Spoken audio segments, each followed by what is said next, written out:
Alright, let's see what's going to happen here. I'm not sure my the image that I have there is going to be big enough, so I might have to freehand it, but let's see. This topic's finding the coordinates of a point to make a parallelogram. Basically what it is, it's a topic where they give you 3 points on the coordinate plane, and it's your job to figure out where the fourth one needs to go to make a parallelogram. What properties do we need to know to make this happen? One property would be we need to know that opposite sides are equal or congruent. Opposite, sorry, that's not spelled very well, is it? Okay, let's try again. Opposite sides are congruent, and basically that also that opposite angles are congruent. And if you are using Alex, they have an explanation that kind of makes my own head spin. I don't really like it very much. I look at it more as a counting type of exercise when I go through and do it. So let's take one of these problems and see what happens. I'm going to start by setting up I'll set up the 3 points. So -4, 1. So we'll part that one here. And then there's another one at 2, -2. That one's going to go here. And then we have another one at 4, 6, which I'm going to have to make up just a little bit.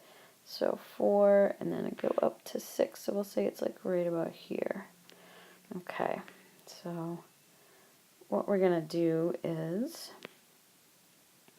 which way do we want to make it? I'm not sure we're going to be able to fit this on here, but this connects to here, and this connects to here. So we'll see what happens. All right, I'm going to switch colors. I'll show you what I mean by saying that it's like a counting game. So I like to look at this point and this point, because that's the side opposite the one I need to build. I need to find a point somewhere up here. I'm going to have to wing it a little bit, but that's okay. I'll figure it out exactly. So what I do is I count how many do I go down, and then how many do I go to the left. So going down from this point, it's 1, 2, 3, 4, 5, 6, 7, 8. So I'm going to go down 8 units. And then to the left, I'm going to go 1, 2. I'm going to go over 2. So knowing that this point needs to be in the same general direction, I need to do the opposite. I need to go up 8 and to the right 2. So to go up 8, let's see, 1, 2, 3, 4, 5, 6, 7, 8, and then over 2. So it's going to be right there. So I told you my graph might not be very good, this picture that I started with. So what point are we roughly at? Well, I can tell by my x. If I went over 2 units, I'm at I'm at -2. It's my x value, because that's it, and if I carry it right up, I'll bump into my point.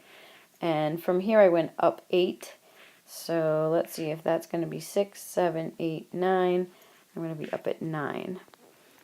So that's my words of advice, is to use kind of like a slope type of deal, like you're counting how many up and how many over. That to me feels like it's your best bet. Let's try another one.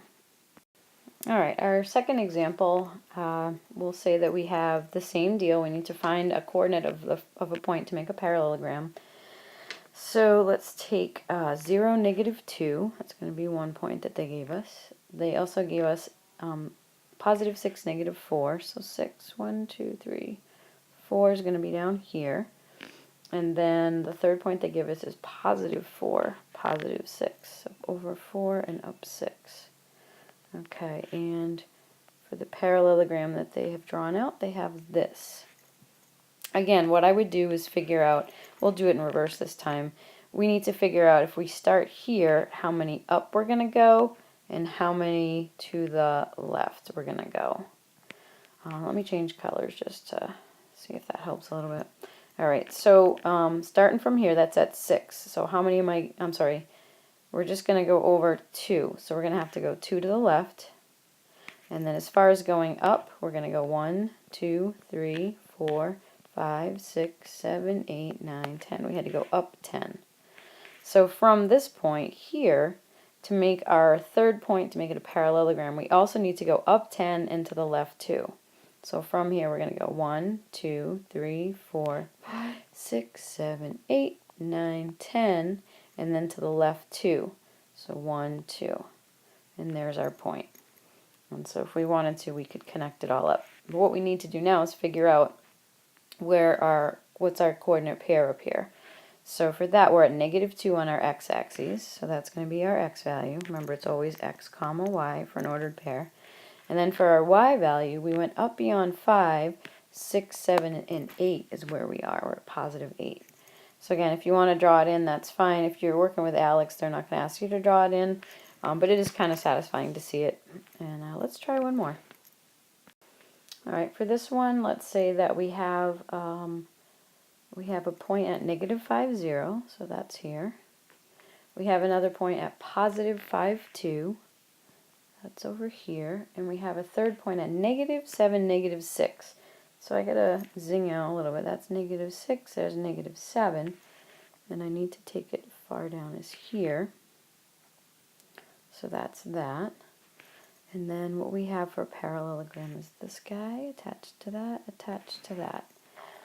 Alright, so same deal. What we want to do is figure out from here how many units are we going to go up and how many units are we going to go to the right. So I'm going to switch colors. Let's do red. And so from here I have to go up 2, and then I have to go over 1, 2, 3, 4, 5, 6, 7, 8, 9, 10. So from this point, I'm going to do the same exact directions. I'm going to go up 2, and I'm going to go over 10. 1, 2, 3, 4, 5, 6, 7, 8, 9, 10. Is this really a sophisticated method? No.